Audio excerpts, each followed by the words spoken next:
Buenos días a todos. Espero que se encuentren bien. Primero que todo, agradecido por la invitación que me realiza la universidad para el desarrollo de esta ponencia, que espero pues que sea de gran utilidad para quienes hoy han reservado un tiempo muy importante para actualizarse, capacitarse y en este caso reflexionar sobre temas que son importantes para la educación superior. Dado que me han comentado precisamente que, y ahí sí se alcanza a proyectar, se alcanzan a proyectar precisamente la presentación que he preparado para ustedes, el tema tiene que ver con la metacognición y el pensamiento superior. Y esta charla o esta capacitación la he traído en el marco de unas reflexiones a profundidad que he desarrollado como docente investigador, y desde unas reflexiones profundas sobre lo que son las crisis actuales y que creo que a la mayoría de los que están aquí presentes les interesa conocer, sobre todo por los tiempos complejos en los que estamos viviendo. Y vamos a hablar de dos elementos que a mi consideración son muy importantes y que no importa cuál ha sido su carrera base de formación, en qué disciplina o área del conocimiento usted actualmente se esté formando como profesional, creo que es importante. Y si es docente, aún lo va a hacer más. Entonces, hoy vamos a hablar de la metacognición y el pensamiento superior. Entonces, lo primero que vamos a trabajar y quiero compartir con ustedes es hacer unas reflexiones sobre un contexto problemático que a cada uno de ustedes les puede interesar. A todos los que actualmente están haciendo su carrera, que arrancaron la carrera, que están desarrollando la carrera, los que están próximos a graduarse, los que ya se graduaron y aún los profesionales mismos que están ejerciendo su carrera. Hay unos estudios que han realizado diferentes universidades, entre ellos el Politécnico Gran Colombiano de Colombia. Tienen unos datos reveladores que son importantes para nosotros y esto lo podemos ver en la presentación que actualmente pues tenemos. Y aquí vamos a encontrar que, no sé si me da la anterior, disculpa Oscar, perfecto, no, perfecto, ese es el PDF, qué pena, ok. Entonces ves, en el estudio del Politécnico Gran Colombiano se reveló que el 40% de los desempleos que actualmente hay en Colombia son de profesionales, es decir que de cada 10 personas que están desempleadas en Colombia, 4 tienen estudios profesionales, ¿sí?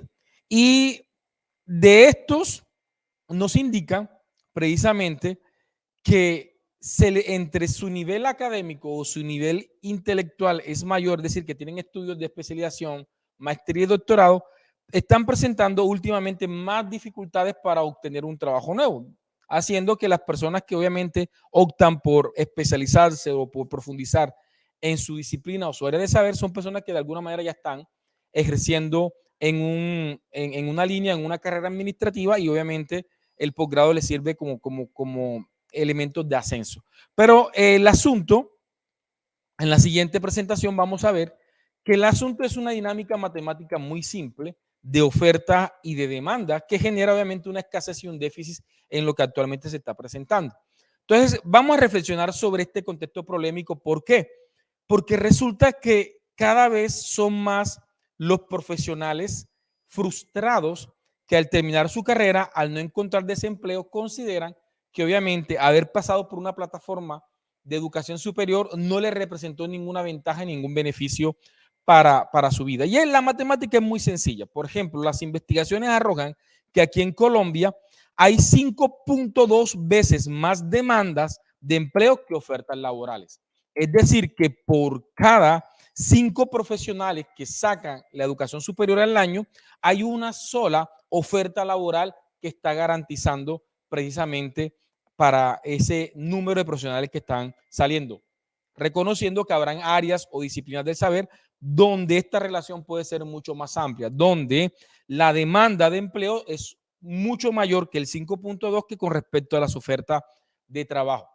Es decir, que en estos tiempos que actualmente estamos viviendo de crisis económicas que no solamente implican en Colombia, sino a nivel mundial, debemos cambiarnos un poco el chip de cómo estamos desarrollando nuestras actitudes y capacidades como estudiantes y como docentes de educación superior, y cómo nos enfrentamos a esta crisis.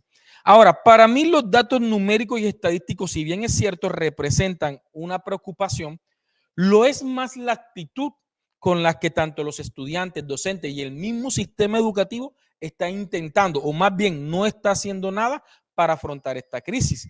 Y de eso vamos a estar obviamente hablando. La siguiente presentación que le organizaba era simplemente para que ilustráramos de alguna manera esta dinámica que acabo de mencionar, donde casi anualmente las universidades en Colombia están graduando a 1.5 millones de profesionales y las dinámicas de mercado tienen un crecimiento mucho, pero mucho más lento que obviamente este crecimiento que están generando las universidades con respecto al número de graduados por año. Y vuelvo y repito, y siendo este problema aún mayor en ciertas disciplinas. Pero indistinto de la disciplina que hayamos y la dinámica, qué pena, y hago aquí un paréntesis, la dinámica puede ser completamente opuesta en otras áreas de conocimiento, como es el área de las ingenierías, donde actualmente se reporta un déficit de ingeniero a nivel nacional con respecto a las ofertas de ingenieros que se están desarrollando en la actualidad. De hecho, cada vez son más los menos programas de ingeniería que hay y menos las personas que están optando por estudiar ingeniería a nivel país, haciendo que sí exista un déficit en esta área atípica de conocimiento en el marco de la crisis. Entonces, teniendo este contexto problemático, donde hay desempleo, donde hay crisis económica, donde obviamente por las incertidumbres que pueda estar desarrollando o por lo que se pueda estar presentando Colombia actualmente desde el punto de vista político, económico, de la crisis que el mismo mundo o que el mismo planeta está presentando, entonces veamos qué podemos hacer o cómo o qué tenemos que reflexionar para comenzar a hacer acciones de cambio frente a ese tema.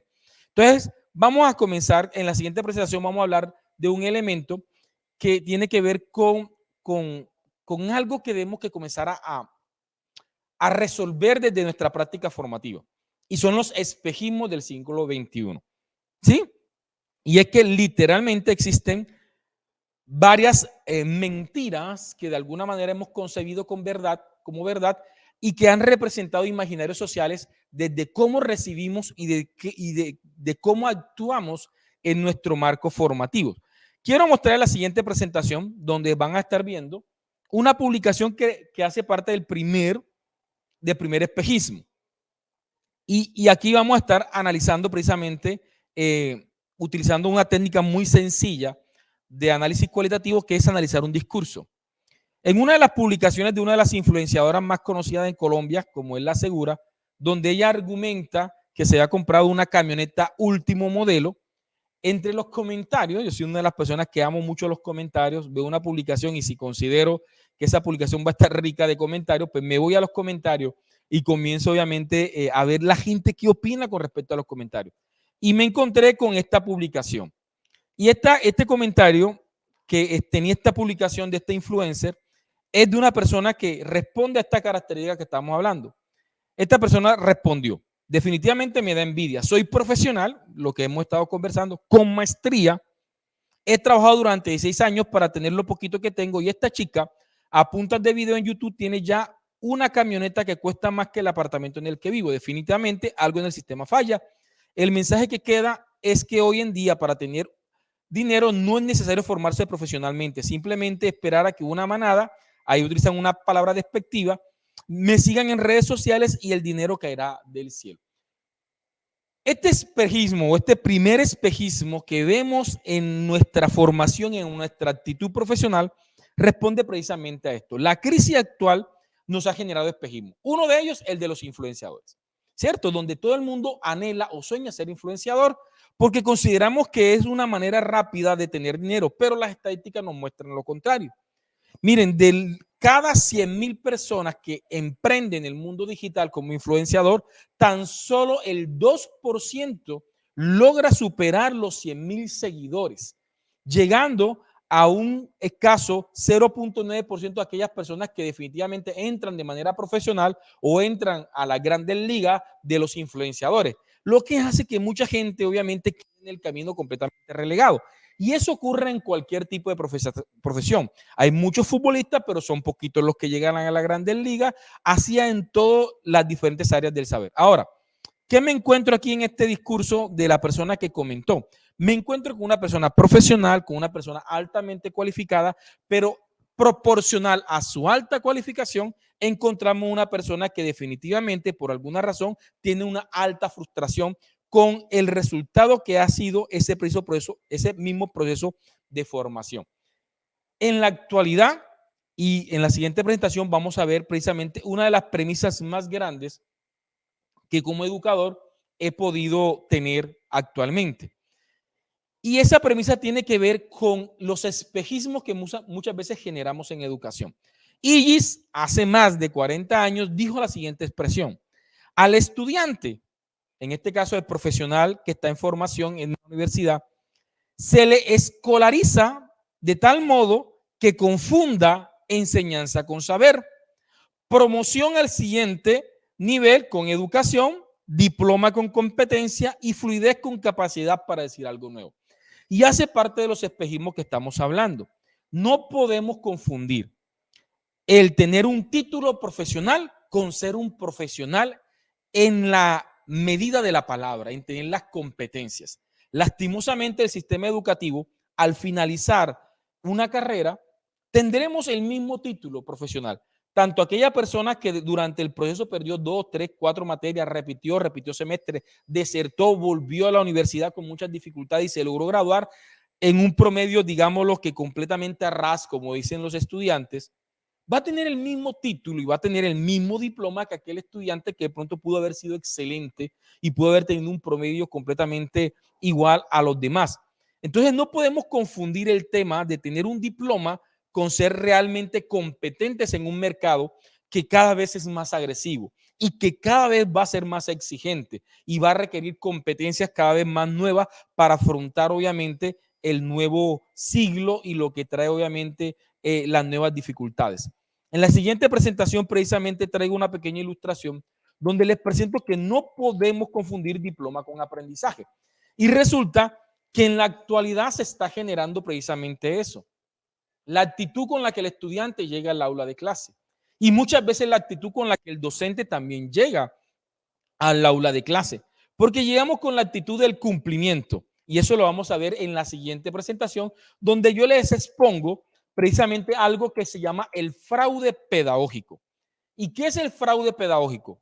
Y, y acá pues vamos simplemente a reflexionar si de alguna u otra manera hemos visto esto en nuestra dinámica profesional. ¿Cuál es el fraude pedagógico que actualmente veo en muchos colegios, veo en muchas universidades?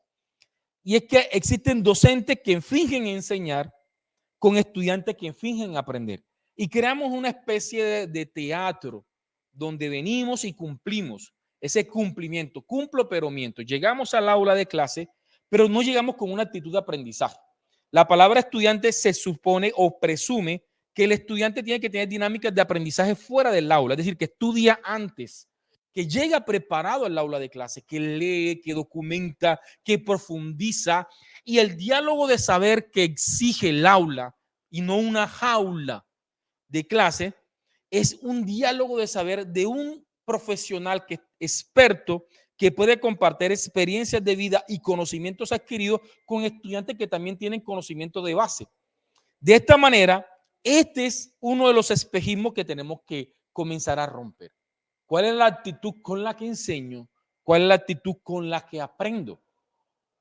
Paulo Freire decía, ya no más un educador para el educando, ya no más un educando para el educador.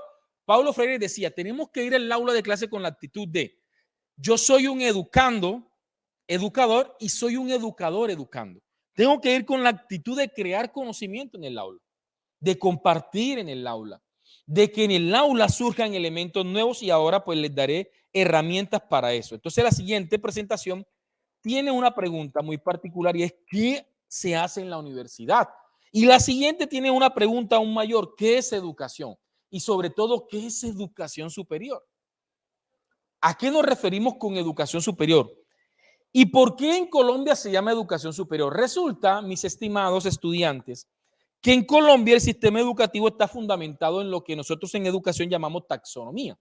Y en la siguiente presentación lo voy a ilustrar a manera de iceberg. Y voy a traer las tres principales taxonomías con las que en el mundo se pretende educar y se mide la educación. ¿Por qué Colombia es un país subdesarrollado según la OCDE? Porque de alguna manera, teniendo en cuenta esta taxonomía, no superamos el punto o la media a nivel internacional. Y porque a veces nos va mal en las pruebas saber y porque a veces nos va mal en la vida, precisamente porque se supone que la educación superior, se supone que la universidad debe formar personas en el pensamiento superior. Ahora, ¿qué es el pensamiento superior? Para comprender qué es el pensamiento superior, vamos a ir a lo que dice Bloom. Y Bloom, desde su taxonomía, dividió el pensamiento en tres pensamientos: pensamiento inferior, pensamiento medio y pensamiento superior. En el pensamiento inferior, ¿qué es el pensamiento inferior? El pensamiento inferior, según Bloom, es aquella persona que logra recordar una información y que logra comprender un tema. Si el estudiante recuerda una información y comprende un tema, según Bloom, es pensamiento inferior. ¿Y cuál es el problema del espejismo educativo en el que nos encontramos? Que ese es un buen estudiante para nuestro sistema. El estudiante que recuerda información, que recuerda lo que dimos en clase y que entienda, usualmente gana en 5, ¿cierto? Y tiene 5 y es un estudiante prodigio para nuestro sistema educativo. Pero en la realidad de cómo se educa a nivel mundial y las expectativas de la educación, eso es un estudiante de pensamiento inferior. ¿Cuál es el tema? Que la meta más grande de nuestro sistema educativo actualmente, de nuestra práctica educativa real, es la meta más alta, el 5, el estudiante perfecto es el estudiante que recuerda y comprende. Mientras que a nivel mundo, según la taxonomía, esa debería ser la meta inferior. O sea, lo mínimo, el estudiante, el peor estudiante o el estudiante más malo es aquel que recuerda y comprende. De allí para arriba es que se comienza a desarrollar el pensamiento superior. Ahora, ¿qué es un estudiante que está en la mitad? ¿Qué es un estudiante que está en el pensamiento medio? Aquel estudiante que recuerda, aquel estudiante que comprende el tema, pero que tiene las capacidades de aplicarlo y de analizar su aplicabilidad en el mundo real. Quiere decir que si yo desde el aula enseño, por ejemplo, si yo les pregunto a ustedes que todos pasaron por el bachillerato, ¿para qué les ha servido, por ejemplo, despejar X, despejar Y? ¿Para qué les ha servido una tangente, una cotangente, un seno, un coseno? ¿Para qué les ha servido? Y no es que eso no sirva, eso sirve y demasiado. ¿Cuál fue el problema? Que nos educaron de tal manera que el conocimiento estaba completamente desarraigado de la vida. No tenía una utilidad. Y yo siempre pongo el ejemplo. Todos dimos geometría, dimos ángulos, pero nadie nos enseñó que si yo estoy a la 1 de la tarde esperando un bus, ¿cierto? Y se demora el bus y estoy cansado porque no hay una silla o un asiento, hago un ángulo de 45 grados con mi pierna, ¿sí? Generando un punto de apoyo y puedo aumentar 2 veces o 3 veces el nivel de resistencia. Miren cómo un ángulo de 45 grados que nos lo dieron en geometría me puede ayudar el nivel de tolerancia esperando un bus, ¿sí? Y hemos pasado por el colegio, ¿verdad? Pero usualmente no sabemos cuando estamos manejando qué sucede si yo voy a 100 o a 80 kilómetros por hora y aparece un animal por la carretera. ¿Qué debo hacer? Eso nos lo debieron haber enseñado en física, en el bachillerato. Desde la física comprender que cuando un objeto va en movimiento no puede tener obviamente resistencia brusca, porque puede ocasionar precisamente accidentes y de pronto tragedias mucho mayores. Entonces el aprendizaje tiene que tener un significado práctico, tiene que ser aplicado y tiene que ser analizado desde su aplicabilidad. Ahora, ¿qué pensamiento superior? Si hasta el momento, en el mejor de los casos, con los estudiantes que hemos logrado desde semilleros de investigación llevarlo a un contexto práctico del conocimiento, entonces, ¿qué es el pensamiento superior? Según Bloom, según Marzano y según la taxonomía solo, el pensamiento superior es aquel pensamiento donde el estudiante recuerda, comprende, aplica, analiza, pero tiene la capacidad de evaluar, criticar y autocriticarse en ese proceso de construcción. Y no solamente eso, que a partir de allí reconstruye el conocimiento en una creación nueva e inédita. Eso es pensamiento superior. La pregunta es, ¿lo estamos haciendo desde la universidad? ¿Lo estamos haciendo desde el aula? Y para Marzano, ese pensamiento superior es un pensamiento metacognitivo. Es un pensamiento donde el estudiante no solamente conoce, cognitivo, cognición, sino que sabe cómo conoce, sabe cómo es su sistema de aprendizaje, sabe cómo configurar su aprendizaje y cómo sacarle máximo provecho a su aprendizaje. Entonces, en la siguiente presentación, vamos a ver la siguiente, vamos a encontrar un conjunto de elementos que nos permitan comprender esto. Entonces, desde nuestra práctica, para los profes que me están escuchando o para los estudiantes que me están escuchando, desde la práctica vamos a ver el conocimiento o el pensamiento superior desde las taxonomías. Y veamos, hombre, nuestra meta para superar la crisis que hablamos al principio, porque ténganlo por seguro, que si usted está estudiando Derecho y puede graduarse 500,000 abogados por el año, pero si usted termina su carrera universitaria siendo un abogado de pensamiento superior, donde usted construya, diseña, innove, invente, comprenda, publique, produzca, actualice, mejore, consolide, va a salir con la actitud de no necesitar que lo empleen, sino que sale con la actitud dispuesta a crear empresa y a articular lo aprendido en un proyecto de vida con significado. Y vuelvo al discurso de la persona que publicó en esa publicación del influencer. Dice, yo soy magíster con 16 años y lo dice renegando precisamente por lo que ha sido su labor social y profesional. Yo soy docente y obviamente lejos estoy de ganar lo que gana un influenciador. Pero dado que todo lo que soy actualmente, y soy doctor, magíster, especialista, tengo precisamente también mis emprendimientos, tengo mi marca, tengo mi branding, tengo varios trabajos. ¿Por qué lo menciono? Porque precisamente esa es la dinámica de la vida actual, donde el sujeto y el profesional tiene que ser dinámico en cómo construye un proyecto de vida alrededor de todo lo que sabe, de todo lo que sabe hacer y de todo lo que sabe ser. Y desde allí es donde se crea una plataforma. Y la felicidad no se convierte en metas, como que, ay, que el apartamentico donde vivo. No, la felicidad constituye precisamente que cada día vivo en el propósito que Dios, la vida o de alguna manera yo he proyectado para mí y que me hace feliz. Indistinto que otros lleguen a ganar más o menos que yo, estamos obviamente alineados precisamente a una ubicación. ¿Cuál es el tema? Que esto es espejismo de lo que hemos hablado. Si a mí me preguntan cuál es el principal problema de los estudiantes del siglo XXI, podría decir que es ese, que están desubicados. En grado 11 preguntamos qué quieren estudiar y casi el 40% de los estudiantes no saben qué estudiar. Quiere decir que pasaron 12 años en una escuela, desde preescolar hasta 11º de bachillerato, sin saber para qué son buenos, sin saber qué le gusta. Entonces se perdió el tiempo en ese espejismo.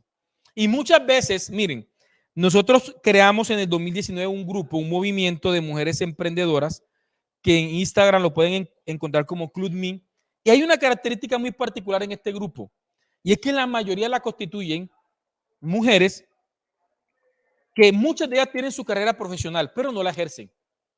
Y muchas veces vemos en la universidad de estudiantes que están desubicados literalmente. ¿Sí? Y aquí viene también otro tipo de desubicación.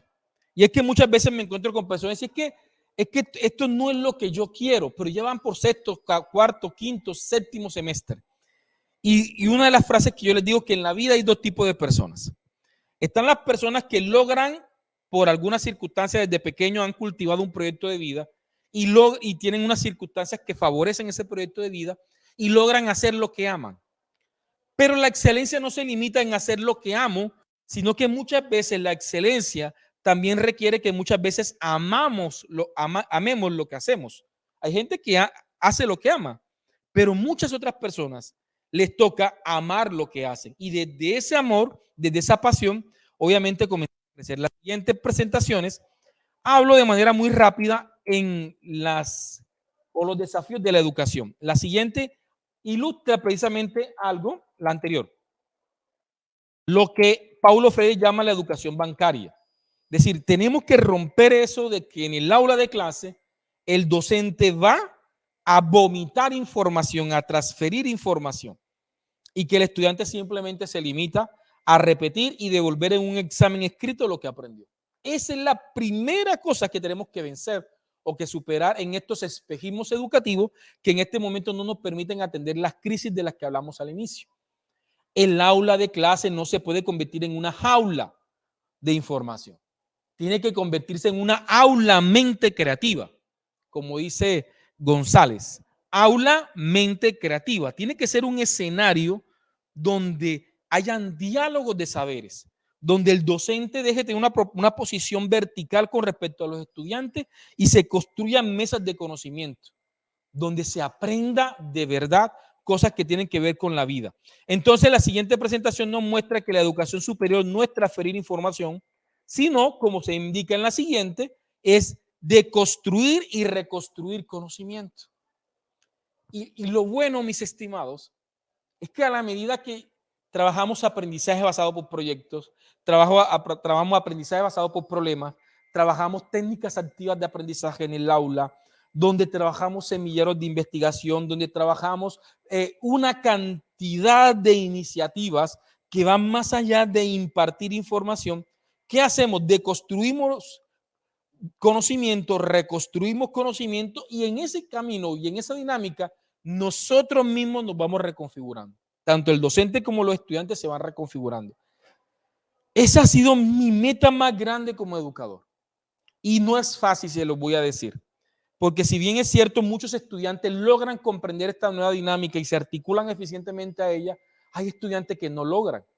¿Por qué? Porque se depende mucho de la metacognición. Y ahora, ¿qué es la metacognición? La metacognición es la capacidad de autorregulación. ¿Y por qué no somos autorregulados?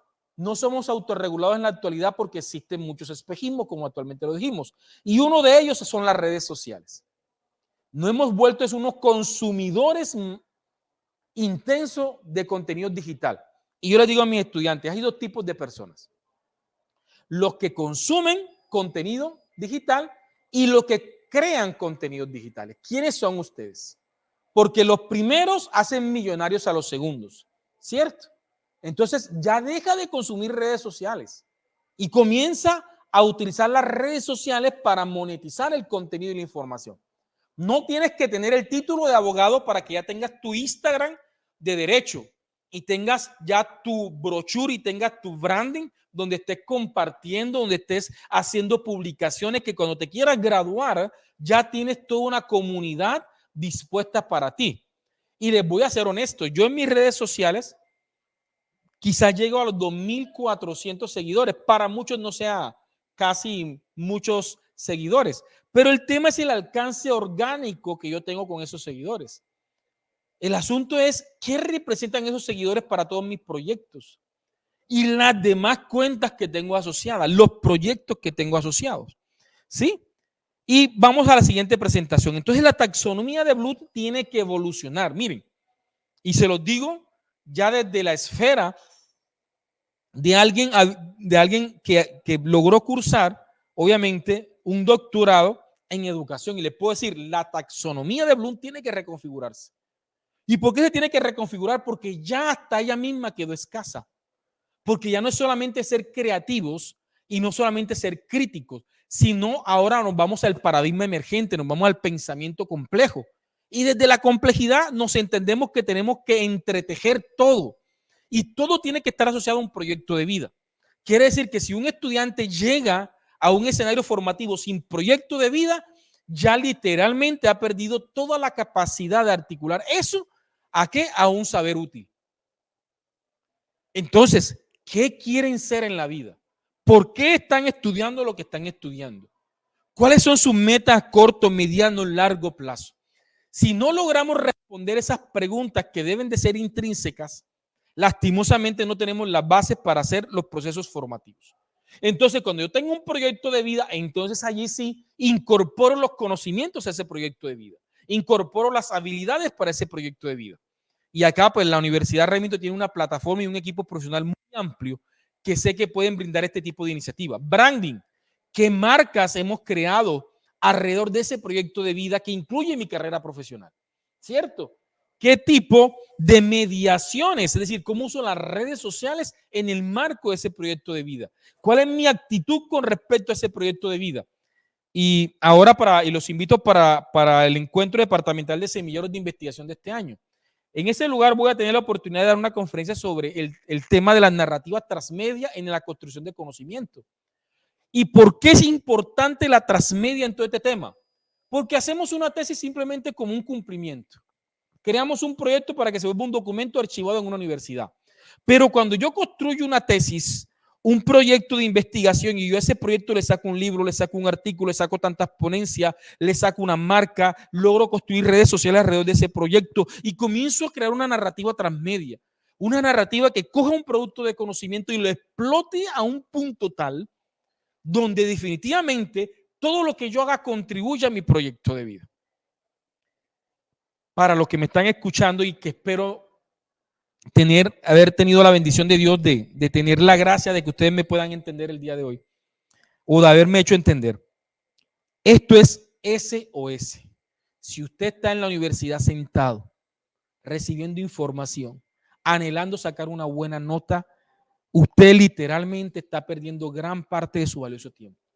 Tenemos que encender nuestras capacidades, tenemos que articularla a un proyecto de vida, nuestra actitud tiene que cambiar, porque anteriormente tener un título profesional garantizaba cosas, actualmente no garantiza nada.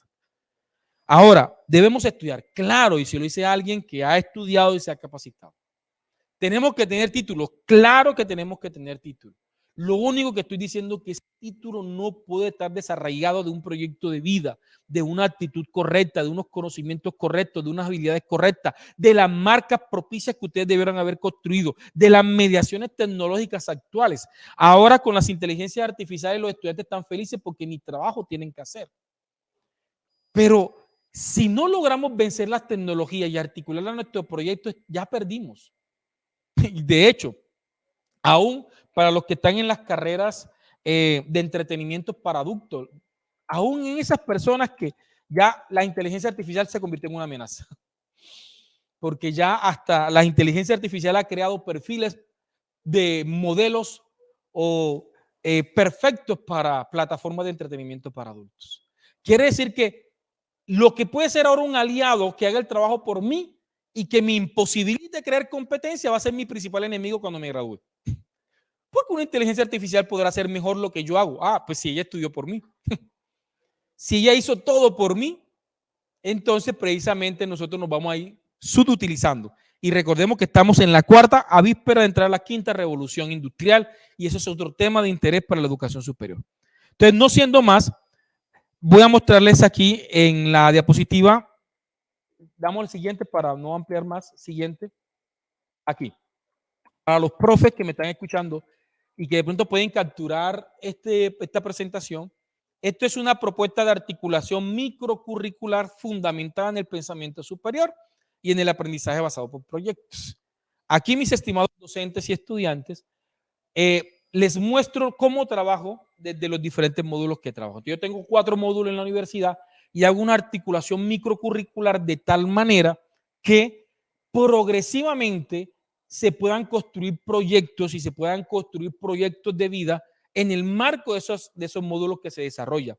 Y eso me posibilita también desarrollar propuestas de investigación en curso y hasta investigación terminada, definiendo el método experimental durante todo el proceso y generando precisamente el modelo de construcción de conocimiento del cual hemos estado compartiendo, donde es importante que exista la asimilación del contenido, la deconstrucción, la reconstrucción y la postconstrucción. Y estos 4 elementos tienen que ver con pensamiento inferior, pensamiento medio y pensamiento superior. ¿Ya? Entonces, de ese tipo de cosas es que estamos hablando. Y vámonos a la última presentación, donde les muestro principalmente siguiente. Vámonos. Siguiente, vamos siguiente. Y vámonos a la siguiente, la que viene. Va, aquí. Y entonces aquí vamos a hablar de 2 cositas. Y es que para tener pensamiento superior tenemos, uno, tener estructuras cognitivas. ¿Y qué es las estructuras cognitivas? Tener el reconocimiento consciente de la información, saber que yo cuento con la información. ¿Sí? Y miren, se los dice una persona que ha padecido su vida de algo que se llama TDA, que es trastorno de déficit de atención. Soy consciente de lo difícil que es tener una estructura cognitiva que se pueda articular a un proyecto de vida. Es decir, hace muchos años me regalé uno de los regalos más grandes que alguien se puede dar, y es prohibirse de tener excusas. Yo había convertido el TDA como una gran excusa que me imposibilitaba desarrollarme como persona. Y un día me miré al espejo y literalmente me prohibí que eso fuera una excusa. ¿Sí? Quizás me va a costar más que otras personas. Quizás alguien que no tenga TDA va a ser mucho más sencillo leerse un libro. Quizás sea más fácil manejar sus finanzas. Quizás sea más fácil recordar muchas cosas. ¿Ya? Cuando alguien me dice, compárteme su presentación, yo le digo, wow, te comparto mi presentación de la conferencia de hoy, pero lo más probable es que si no escuchas la conferencia no la vas a entender. ¿Por qué? Porque mi presentación es el mapa mental de una persona con TDA. Mis presentaciones responden al TDA con el que de pronto me ha tocado batallar. Y he mejorado mucho. Cuando comencé mi vida como conferencista, muchas veces en medio de los discursos me quedaba en blanco. Y no era sencillo. Entonces, las estructuras cognitivas tienen un reconocimiento consciente de la información. Y muchas veces esas estructuras cognitivas pueden estar desafiadas por trastornos de déficit de atención, por trastornos cognitivos, por otros tipos de dificultades de aprendizaje, pero eso no se puede convertir en una excusa. Tenemos que ir a estructuras metacognitivas, donde esos conocimientos estén asociados a experiencias previas y esos conocimientos se puedan extrapolar a nuevos contextos. ¿Sí? Y pues bien, finalmente voy a regalarle una pequeña reflexión que he titulado en mis artículos y en mis investigaciones como la pedagogía bonsai, que está al final. Mi estimado, siguiente. Siguiente. Ok. Y con esto, pues, termino esta conferencia sobre pensamiento superior y metacognición. Veamos, hay que superar la pedagogía bonsai. Esa pedagogía donde, para los que saben lo que es un bonsai es un árbol que ha sido cultivado bajo una técnica donde cada vez que muestra sus raíces se cortan las raíces, con el objetivo de que crezca a un tamaño a gusto de la persona y sea simplemente un elemento decorativo. Esa semilla que fue creada o hace parte de la biología o del sistema natural está creado para ser un gigante y dar fruto. Pero nosotros, desde nuestra estética humana, lo minimizamos cortándole las raíces. Y ese es el último espejismo del que voy a hablar. Y es porque todo el sistema pareciera que estuviera diseñado para crear bonsáis en el aula. En los colegios no se deja emprender. Es prohibido vender un confite en un colegio. Es prohibido tener iniciativa. Un salón bueno es un salón que no habla, un salón que está quieto. El estudiante bueno es aquel que no se mueve. ¿Sí me entiende? Aquel que te dice, si tú le preguntas a un niño de preescolar y el niño de preescolar dice que el cielo es azul, ese es un buen niño de preescolar. Esa es una pedagogía de bonsai. Porque no se cultiva el pensamiento crítico, no se cultiva la iniciativa, no se cultiva la construcción de conocimiento. Ustedes, mis estimados, han sido creados, han sido diseñados para ser gigantes. Y eso solamente se logra con raíces. Y las raíces jamás la van a hacer después que se gradúe. Las raíces, si esta conferencia llega a una persona que está en educación básica, desde educación básica, comienza a hacer raíces. Si estás en la universidad, comienza a hacer raíces. Este servidor que le está hablando hizo sus raíces en su posgrado, porque me salí desubicado de la universidad. Pero los últimos 10 años han sido los últimos 10 años más productivos de mi vida. Entonces, no siendo más, les invito a que tengan pensamiento superior y a que sean metacognitivos. Muchas gracias. Ok.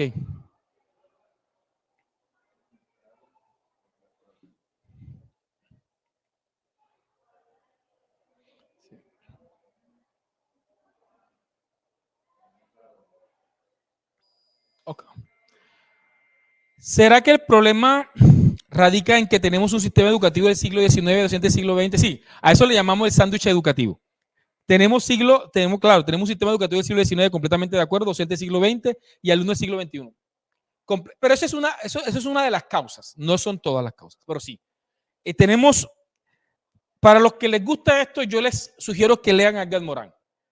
Edgar Morin es uno de los autores que les va a ayudar a entender y comprender estas problemáticas del siglo XXI. Porque es que todo se fracciona.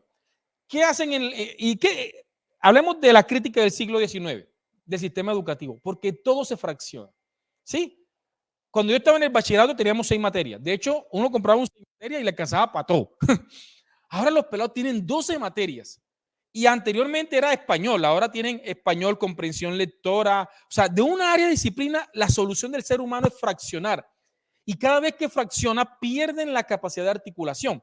Y muchas veces en los colegios y hasta en las mismas universidades, el profesor que da geometría no sabe lo que hace el de álgebra y el que álgebra no sabe lo que hace el de física. O sea, ni siquiera se hablan entre ellos. Y entonces el conocimiento lo entregan fraccionado. Esa es una de las grandes críticas del sistema educativo del siglo XIX y todos lo fraccionamos. Y en la universidad no es la excepción. Por ejemplo, a veces el profesor de línea de énfasis 1 no sabe lo que hace línea de énfasis 2, no hace lo que línea de énfasis. Y hay una defragmentación tanto en el conocimiento que cada cosa se asume como si fuera un elemento aislado del conocimiento. Y así no funciona. El conocimiento tiene que ser complejo, tiene que estar religado, tiene que haber transdisciplinaridad. O sea, la universidad perfecta sería aquella, o el colegio perfecto, más bien, voy a hablar de educación básica para no meterme con la universidad, sería aquella donde literalmente se diga, por ejemplo, vamos a trabajar el proyecto, vamos a comprender la luna, se trae la luna y se explica desde español la luna, el mito y leyenda asociado de la luna. Luna, desde la física, ¿cuáles son las características físicas de la luna? Luna, desde la química, ¿cuáles son los elementos químicos de la física? La luna, y desde un elemento en particular generar una transdisciplinaridad donde la persona entienda para qué sirve cada conocimiento y su importancia en la vida cotidiana. Esa sería una evolución muy significativa de lo que es el tema del siglo XXI. Dice, es posible la existencia de corresponsabilidad académica estudiante en esa indecisión de proyección profesional. Es posible la existencia de corresponsabilidad académica estudiante. Vean, un proyecto de vida siempre será, pues es responsabilidad. Lo que pasa es que si nosotros leemos a Althusser dice, habla de los aparatos ideológicos del Estado y dice que la escuela, la familia y la iglesia son aparatos ideológicos del Estado.